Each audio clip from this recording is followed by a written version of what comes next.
There is a place, not here or there, but somewhere in between.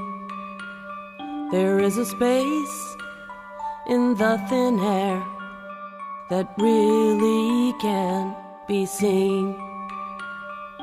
If you listen and observe, you may be surprised.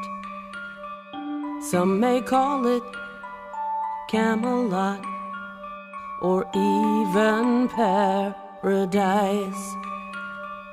Some may say you cross a bridge, others through a door. But all I know about this place is that I call it Evermore.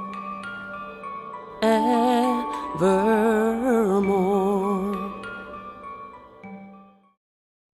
Hello, sweet spirits. Welcome to the show. My name is Suzanne Sorrell, and I'm the host of the Evermore Paranormal Network.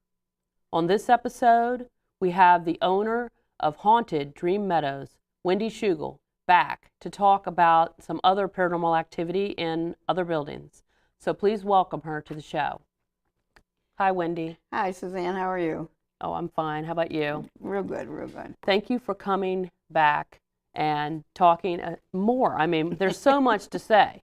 Yes. But let's just do a quick recap of what we talked about before. Okay. Like, tell me a little bit about your background and how we met, that kind of thing. Sure. We met at flea market a long time ago and just kind of hit it off. And turns out we had a lot of the same interests. And I'm a retired special educator and a wood carver and ceramist and, like I say, musician and jack of all trades, master of none.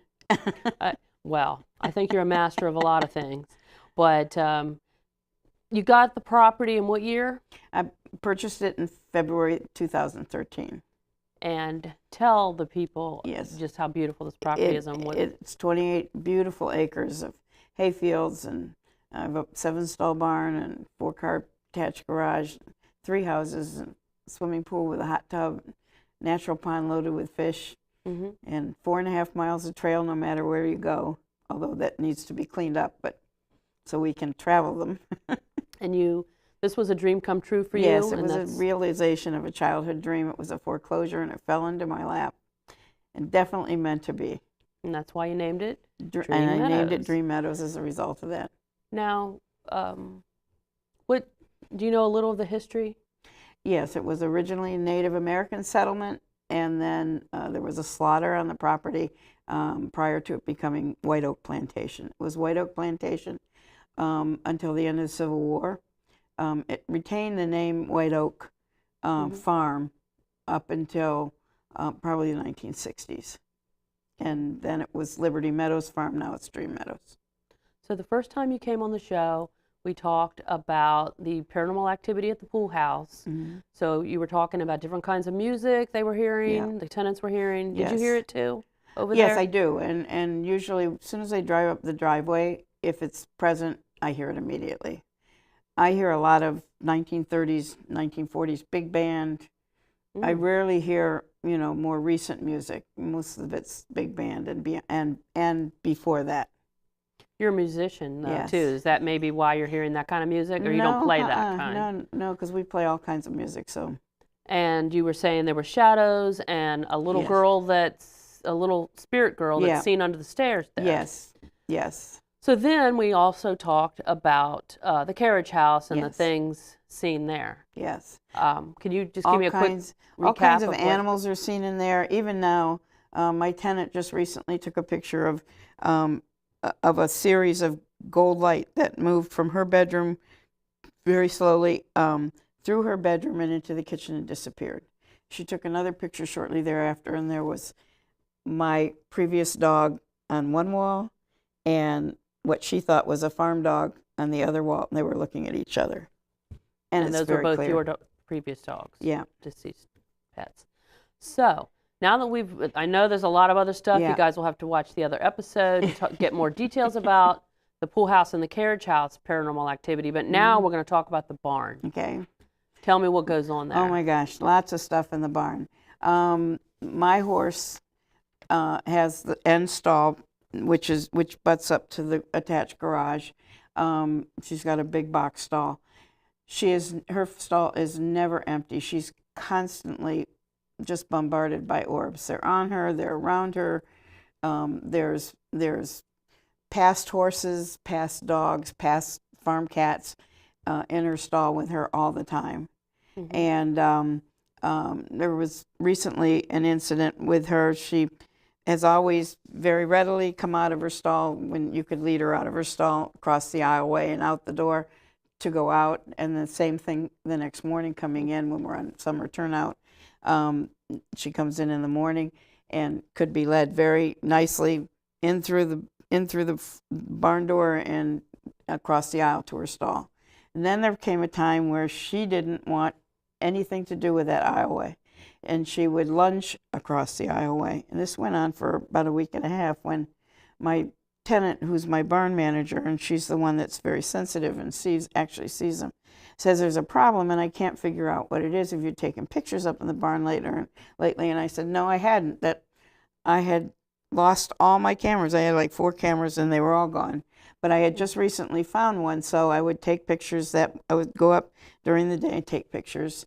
And then at feeding time, I would go back up and take pictures again from the same vantage point and see if we get anything from either time period. So I took pictures during the day and there was nothing. And so then I went up at feeding time, I took pictures again. And I took a picture down the aisleway from the feed room down the aisleway to the garage, to the edge of the garage door. And I looked at the picture after I took it and I said, I think I've just found our problem. I said, look what I found, and I blew the picture up, and it was not, and you couldn't see details, but it was a misty profile of a man that went floor to ceiling. And then there was a smaller man standing next to him with his head turned sideways. And I said, said to my tenant, I said, look what I got. And she said, oh my God, I know that. I know that profile. I know that profile. Where have I seen somebody like that? Where have I seen that beard? She goes, oh my God, that's the portrait of the judge that hangs over the bench in Warrenton. And I said, interesting you should mention judge, because I had never told her what had been found out in the first investigation, that we'd heard from a judge. She said the guy next to that looks like he might have been a veterinarian, a farrier, an overseer, but she said it's clear that he witnessed something that he can't look at us because he witnessed something he didn't agree with, but he couldn't do anything about. And I said, interesting. So then this went on. Each night I got the same pictures for several nights. And then one night I took a picture and there was what I thought was pink string running through the barn, and it ended in a circular pink something or other at the end of the barn. And I said, oh, look, pink string. And she goes, that's not pink string. She goes, that's blood. Well, I'd had a dream about slaves shortly after I started staying there. And it was about female field slaves. And in this dream, they all came in from the field. It was quitting time, and it was implied that the men had come in too. And everybody came in but this one woman's husband. And her husband had been warned many times by the overseer, by the master, by other slaves. He was very outspoken, and he was warned to keep his mouth shut. And I thought maybe I had this dream. I'd never dreamt of slaves before, so why would I dream of slaves now? But I thought later on that maybe this was meant to show me just how hard their lives were. Well, the end of the dream was that the women went out to help her look for her husband, and they never found him, but they found his belongings, and she burst into tears, and that was the end of the dream. Again, I'd never said anything to anybody about this.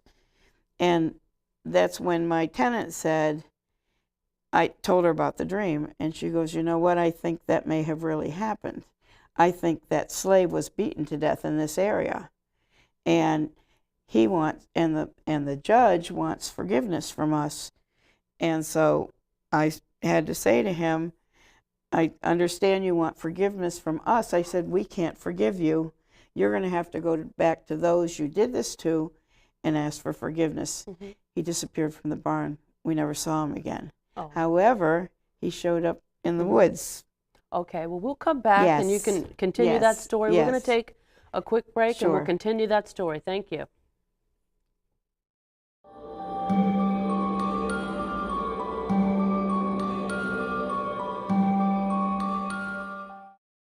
Losing weight's a lot harder than gaining it, but with every step, I lower my risk for type 2 diabetes and heart disease, and that makes every step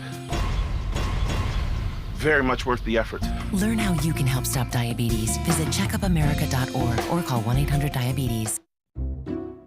I'll never forget the day our landlord called and said, read your lease. No pets allowed. My owner tells him my dog ate the lease, but that didn't work. And now I'm stuck in a shelter. But this pit bull is ready for a new crib. I'm loving, loyal, and play well with others. So don't be intimidated by all my muscles, because the biggest one I have is my heart.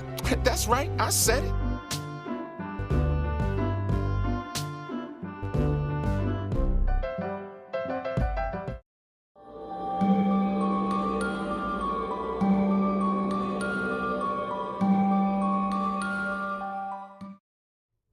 Welcome back. We're talking to Wendy Shugol, owner of Dream Meadows. And we were talking about some paranormal activity in the barn, and we're going to continue with that story right now. So Wendy, Yes. it actually now, it was started in the barn. Mm-hmm. You said the judge is not seen in the barn anymore? No, he's now, he was seen out in the woods by a night vision camera where there's a hunting stand. Mm-hmm. And the picture came to me and said, we've figured out everything else that we've seen, mostly animals, but this one picture we just can't figure out what it was. And I took one look at it and I said, I know what that is. I know who that is. I said, that's the judge. And I said, this picture was taken in October, and I had talked to him in September, and he disappeared from the barn. So apparently he's roaming the woods at this point. Mm-hmm. So you said you also see some orbs in the stalls in the barn as well? Yes, in the pictures that I've taken where we've gotten orbs, all the slave, well, now they're starting to have faces in them because they're trusting us. They know we believe in them and that we're not going to exploit them, etc. And all of those orbs that are those of former slaves are ringed in gold, every one of them. That's beautiful. I think it really is. Are those the ones also, I know there was a story about where you saw lights in the trees, but that's something else, right? I think those are Native Americans. Oh, those are Native Americans. I think so. So, before we run out of time, and I know we have lots of stories about the main house. That's the house where you reside in with your dog, Woody. Yes. I think that's the only animal you have right now there, right? It is. And let's see, the first time, I want to talk about the first time Evermore came to your house. It was just the four of us. Yes. We won't name who they were because some people aren't on the team anymore. Yeah. Tell us about the two major incidents that happened there that night. We started out in the living room. We were all sitting in the living room, and we were hearing different things like Africa and other things, and all of a sudden, one of the members started saying, my neck feels like it's burning. And she said, and it's tough to breathe. And so we stopped everything and we took a look at her, and sure enough, she had like handprints around her neck, and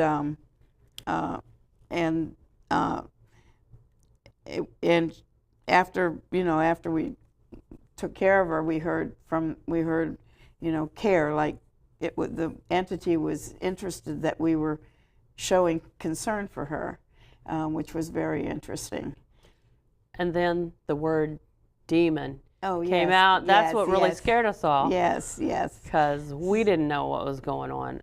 We don't think, in retrospect, we think it was probably just a negative spirit and not a demon, but it wanted to scare us. Yeah. And it did. He did a good job of scaring us. So like that wasn't enough. This was about 8 o'clock at night in the main house. Yeah. if that wasn't enough, about 2 hours later, what happened in the basement? We were down in the rec room, and all of a sudden the furnace started rumbling and clanking, and like it was going to blow up. And this was a unit I was going to have to replace anyway. It was being replaced the following Monday, and also an entity had blocked out the light at the end of the downstairs, which at that point was our only way to get out. And we heard somebody come in upstairs, open the front door and come in upstairs and walk down the hallway and start coming down the stairway, which again, we had to pass that area in order to get out. Now we've got an entity blocking the light at the end, at the doorway to get out. And so we moved as a group through the rec room, and just as we got in front of the pump room where that furnace was located, everything stopped, and that's when we heard Master Judge resent poverty. And that's when I explained that, that the white Southern farmers had their land taken away from them at the end of the Civil War. It was the requirement in order for the South to be readmitted to the Union. It was the punishment Congress gave them, and it was also the reason for the formation of the Ku Klux Klan, because their lands were doled out to their former slaves. And as soon as I got that out, then the next thing was news, like I hit the nail on the head. Mm-hmm. So yeah, when we got to the door, it was totally quiet. Yeah. So that was pretty terrifying. I don't know how. I know you. I don't know how you live there, Wendy. I really don't. And I don't know if I'd ever have a light. I'd always have a light on. Yeah. Would always have to have a light on. So there's a whole bunch of other stuff. How about the experiences